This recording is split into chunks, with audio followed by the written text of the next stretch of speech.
क्योंकि ये सब पावर, जो आदमी पावरफुल है वो ही कर सकता है। तो आमिर ने गलत किया कि उन्होंने ये सब किया मेरे साथ, तो उसका भी उनको ऊपर वाला सिला देगा। तब मुझे पता चल गया कि ये लोग मुझे ड्रग्स दे रहे हैं। वो समझे कि ये पागल हो गया, इससे फैमिली से दूर हटा है, मिल नहीं रहा है, तो इसलिए वो सब टॉर्चर शुरू हुआ।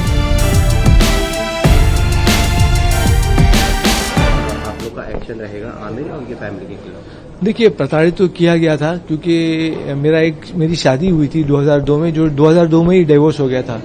तो मेरी फैमिली मुझे बार बार बोल रही थी कि शादी करो शादी करो शादी करो, तो मैं इतना पक गया था वो सबसे और एकदम टॉर्चर हो रहा था मुझे। तो मैंने एक लेटर लिखा सब फैमिली वाले के सब फैमिली में कितनी शादियां हुई हैं और क्या बैड मैरिजेज हैं। तो उसमें आमिर का भी जो उनका इलीगल बच्चा है, उनकी रीना से डिवोर्स हो गया था, ये सब मैंने लिखा लेटर में। तो आप लोग क्या मुझे बोल रहे हो कि शादी करो, खुद देखो आपके गले में कितने लोग क्या क्या डिवोर्स कर चुके हैं, तो लेट मी बी। मुझे बोल रहा था मुझे छोड़ो और मुझे जीने दो, लेकिन वो चाहते नहीं थे और वो उन लोग ने सब गलत ले लिया जो मैंने लेटर में उनके लिए लिखा था। उन लोगों ने गलत समझा और फिर उन्होंने बोला ये पागल हो गया है, फैमिली से नहीं मिल रहा है। क्योंकि मैं फैमिली से दूरियां भी हो गई क्योंकि ये सब शादी को लेके आर्ग्यूमेंट्स हो रही थी, तो मैं इसलिए दूर हट गया। लेकिन उन लोग समझे कि ये पागल हो गया, इससे फैमिली से दूर हटा है, मिल नहीं रहा है, तो इसलिए वो सब टॉर्चर शुरू हुआ और ये सब हुआ। आपको मेंटली हैरेस करने के साथ साथ मेंटली फिजिकली आपको ड्रग्स भी दिया जा रहा था, इस बात का खुलासा आपने किया। कैसे फॉर्म में ड्रग्स दिया जा रहा था, किस तरीके से जबरदस्ती की जा रही थी फैमिली? शुरू में जब वो लोग मुझे मेंटल हॉस्पिटल में पकड़ के ले गए कोजी क्लिनिक में, तो उन्होंने मुझे ड्रग्स देना चाहिए, तो मैंने बोला मैं तो लूंगा नहीं क्योंकि मैं तो नॉर्मल आदमी हूँ। अच्छा, वो लोग मुझे लेके गए ये बोल के खाली टेस्ट कर रहे हैं, तो मुझे लगा टेस्ट होगा और छोड़ देंगे, लेकिन वहां गया तो उन्होंने पूरा कैद ही कर लिया नर्सिंग होम में और वहां पूरा बॉडीगार्ड रूम के बाहर और सब। तो फिर मुझे वो लोग फोर्सफुली दवाएं देने लगे पानी में। सेरेनेस एक ड्रग है, सेरेनेस, वो टेस्टलेस है और कलर भी एकदम पानी का जैसा है, तो वो मुझे पानी में देने लगे। मैं 20-20 घंटा सोने लग गया। तब मुझे पता चल गया कि ये लोग मुझे ड्रग्स दे रहे हैं। तो मैंने फिर कहा कि मुझे मैं लेता हूं दवा क्योंकि आप लोग मुझे फोर्स कर रहे हो, लेकिन आप लोग नाप तोल के दो, तो डोज जो सही डोज है वो ही दो। तो फिर मुझे दवा लेना ही पड़ा। खाना था, पानी में ड्रग दे, तो मैंने दवा लेना शुरू कर दी जबरदस्ती। आपने कभी फैमिली के साथ बैठ के बात करने का सोचा कि ये जो सारी चीजें हैं इसको बात करके क्लियर कर लिया जाए, या उनके फैमिली मतलब आमिर या जो बाकी लोग हैं फैमिली में, उनके एंड से कभी ये हुआ कि बैठ के क्लियर कर लिया जाए फैमिली? नहीं, कभी कुछ क्लियर करने का बात ही नहीं हुई। फैमिली बात ही नहीं करती। जब भी मैं कुछ पूछता हूँ, बहुत टाइम के बाद तो मुझे ये पता चला, कई सालों के बाद, जब मैंने पूछते गया कि ये डॉक्टर किसने लाया, हरी शेट्टी, क्योंकि वो जिस तरीके से मुझे पेश आया मुझे बहुत बुरा लगा और गलत लगा, क्योंकि उसने बोला कि मैं तुम्हारी गुर्मी निकाल दूंगा पहले ही मीटिंग में। तो मैंने बोला ये डॉक्टर है कि कसाई है कि हज्जाम है, क्या है ये? तो जब मैं छूटा घर से बहुत सालों के बाद, मैं बोलता था ये डॉक्टर कौन लेके आया, तो मालूम पड़ा निखत हेगड़े और संतोष हेगड़े ये डॉक्टर लेके आए थे। अच्छा, वो लोग मुझसे चिढ़ते थे। तो अब डॉक्टर आके आपको ऐसा बोलेगा कि मैं इसकी गुर्मी निकालूंगा, गुर्मी मराठी वर्ड है, मतलब घमंड तोड़ूंगा, इसको ईगो तोड़ूंगा, प्राइड तोड़ूंगा, तो कैसे चलेगा? ये डॉक्टर कैसा है? तो मैं जब सवाल पूछता हूं तो ये लोग बताते नहीं सही से। फिर मैं एक सवाल लेके अभी तक मैं बोल रहा हूं कि सिग्नेटरी राइट्स मेरा किसने लेना चाहा, तो वो भी अभी तक मुझे पता नहीं चला। ये लोग बात नहीं करते खुल के। किसके, आपको क्या लगता है कि कौन मुख्य इंसान होगा जिसके दबाव में सभी लोग आ रहे हैं? आपने ये भी कहा, ठीक है, आमिर का तो ब्रेन वॉश हो गया था, मुझे लगता है आमिर तो सब बातें सुन के ब्रेन वॉश हो गया उसका, तो वो तो, लेकिन अब वो भी एक बड़ा इंसान है। एक कितना बड़ा होगा, जब 2007 में हुआ तो ही वॉज एडल्ट, तो उसको भी समझ में आना चाहिए था कि लोग उसको बहका रहे हैं, भड़का रहे हैं, वो खुद क्यों ऐसा करता, लेकिन उसके बहकावे में आ गया, वो उसकी गलती थी। अब मेरी मम्मी चाहती थी कि उनकी आंटी के साथ, मेरी आंटी के साथ शादी हो, शायद वो कुछ जुबान दे चुकी है उनको, ऐसा लगता है मुझे, तो बार बार हो, तो मम्मी ने ब्रेन वॉश किया होगा आमिर को।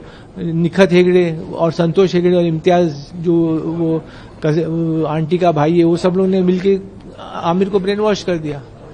आप ये कह रहे हैं कि, और आमिर की गलती ये थी कि वो उन्होंने स्टेप लिया, पुलिस को लाए, ये लिया और डॉक्टर खड़ा किया, क्योंकि ये सब पावर, जो आदमी पावरफुल है वो ही कर सकता है। तो आमिर ने गलत किया कि उन्होंने ये सब किया मेरे साथ, तो उसका भी उनको ऊपर वाला सिला देगा।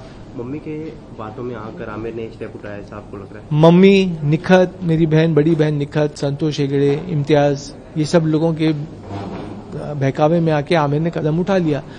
आपने प्रेस के सामने जब बात की तब आपने बिग बॉस का भी खुलासा किया कि मुझे बिग बॉस से एक अमाउंट मिला था जी। और मैं बिग बॉस में जाने वाला था, उसके बाद कुछ कारणों से जो है मुझे बिग बॉस में नहीं लिया गया। क्या कारण मानते हैं इससे, कितना अमाउंट मिला था बिग बॉस? मुझे साइनिंग अमाउंट 4 लाख मिला था उस दिन, उस वक्त। कब की? ये 2007 की बात है, 2007 या 2008 की बात है, 2008 की बात है। जब मुझे क्लीन चिट मिल गया वर्डिक्ट, उसके बाद बिग बॉस वालों ने मुझे अप्रोच किया कि आपका मामला काफी गर्म हो गया है तो आप बिग बॉस में आइए, तो 4 लाख मुझे दिया था। अब वही आमिर को पता चल गया होगा कि फैसल जा रहा है बिग बॉस में और क्या क्या बोलेगा, जो आज मैंने सब जाहिर किया है, जग जाहिर, वो मैं उस वक्त कर देता।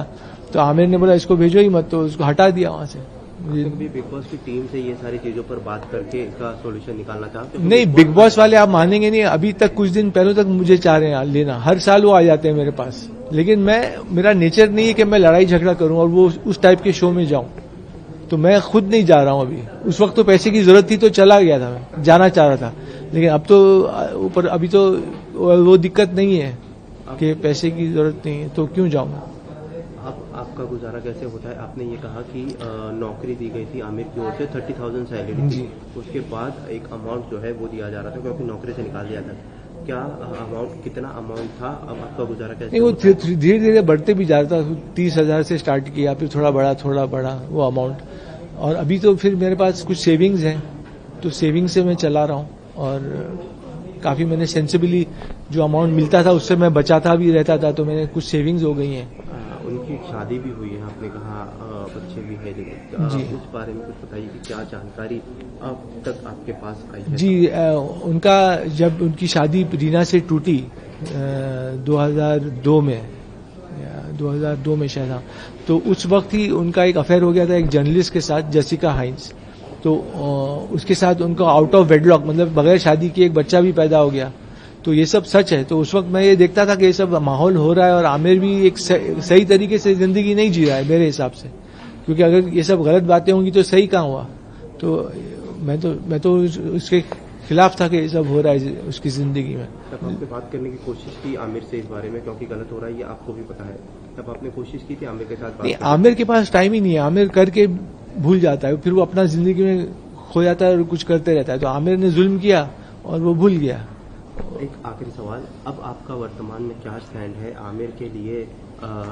किस तरीके से ये जो एक्शन है, ये जो लीगैलिटी है, ये किस तरीके से आगे जाने वाली है? नहीं, लीगैलिटी कुछ नहीं है अभी, हम उनके ऊपर कुछ कॉम्पेंसेशन मानने वाले हैं, ना कुछ हम उनको सजा देने वाले हैं। सजा जो है वो ऊपर वाला देगा, जो सजा है वो ऊपर वाले के हाथ में।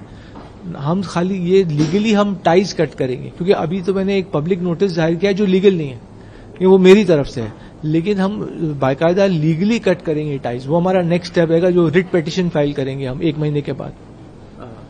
आपको डिफेम किया गया इन सारे चक्करों में, अब डिफेमेशन जो है वो फाइल करने वाले हैं क्या आमिर के खिलाफ? नहीं, डिफेमेशन नहीं फाइल करेंगे। मुझे नहीं चाहिए कि, मतलब मुझे आमिर का कुछ पैसा नहीं चाहिए, ना उनका घर चाहिए, कुछ नहीं चाहिए।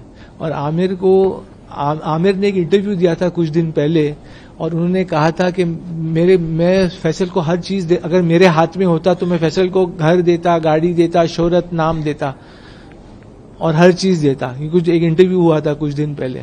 तो मैं तो ये कहना चाहूंगा कि आमिर, अच्छा हो तुम्हारे हाथ में कुछ नहीं है और तुम खुदा नहीं हो, वरना तुम मुझे अपना घर देते, गाड़ी देते, और तुम्हारी जो वाइफ्स है वो सब तुमको मुबारक, तुम्हारी शादियां, तुम्हारी गर्लफ्रेंड्स, तुम्हारी पैसा दौलत सब तुमको मुबारक।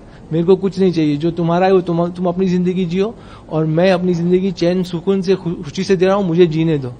तो मेरा तो ये जवाब है कि आमिर मुझे कुछ नहीं चाहिए, जो तुम्हारी जिंदगी है तुम जियो, और जो मेरी जिंदगी है मुझे जीने दो बस। Thank you. थैंक यू, नमस्ते।